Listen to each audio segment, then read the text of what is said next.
Dr. Koenig, you sat very patiently and listened to some arguments about why we didn't have to modernize and it would be too expensive. Would you like to respond to those comments? Yes, thank you for the opportunity, Senator. The numbers for U.S. nuclear modernization are indeed large, but I think spending comes down to priorities and what are our priorities. And the U.S. Department of Defense has said that nuclear deterrence is the most important mission of the U.S. Department of Defense. And if you put those numbers in the context of the overall defense budget, they're modest in my view. 5% of the U.S. defense budget is what's been estimated for U.S. nuclear modernization. So reasonable people can disagree, but I think that that's a value. Isn't one of the problems that we're modernizing all three legs of the triad at the same time? I liken it to a budgetary pig in the python of the budget.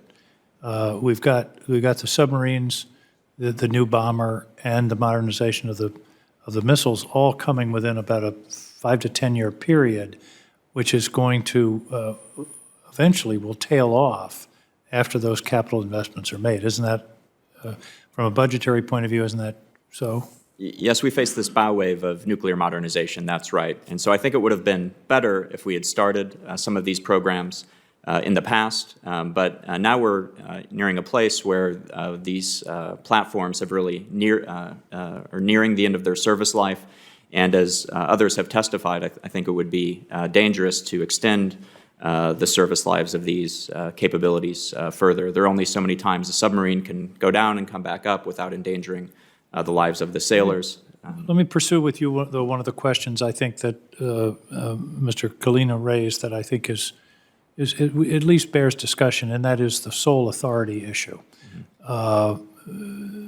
Richard Nixon was notoriously unstable toward the ends of his period in the White House, heavy drinking, and there was even time, I think, when Secretary Schlesinger said, "Don't do anything that the president tells you without checking with me." We're talking about civilization.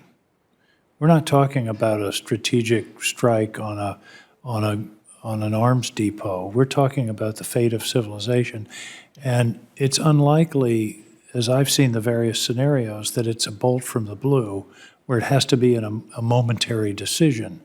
Why not a system that says the president, the secretary of the Chief Justice of the Supreme Court, and the Speaker of the House, or some, I just made that up, but some group of people to make this tremendous decision, because in many cases, as I say, it's not a matter of minutes, it could be hours or days, and so that the entire fate of the civilization is not resting in one person's hands.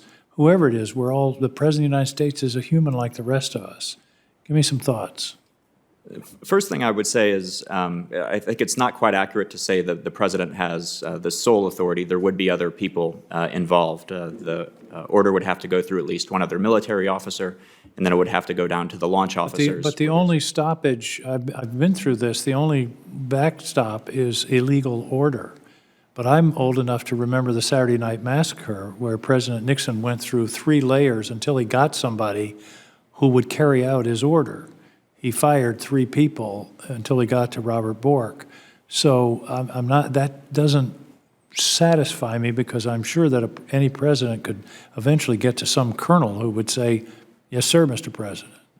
So the second thing I would say is I think there are scenarios where prompt use of U.S. nuclear weapons would be important and could save many lives. So, for example, if North Korea used a nuclear weapon against Seoul and was getting ready to use a second or a third, I don't think we would want to have a committee meeting to decide whether we should use U.S. capabilities, possibly nuclear weapons, to stop that attack from taking place.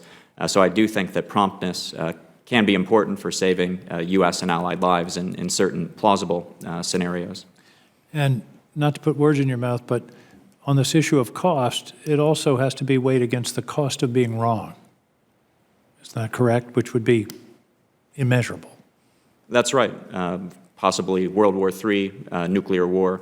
And so I think 5% of the defense budget is a good value. Obama's Secretary of Defense, Ash Carter, said nuclear weapons don't actually cost that much. Secretary Mattis, Trump's Secretary of Defense, said we can afford national survival. So it is a large number, but I think it's a good investment.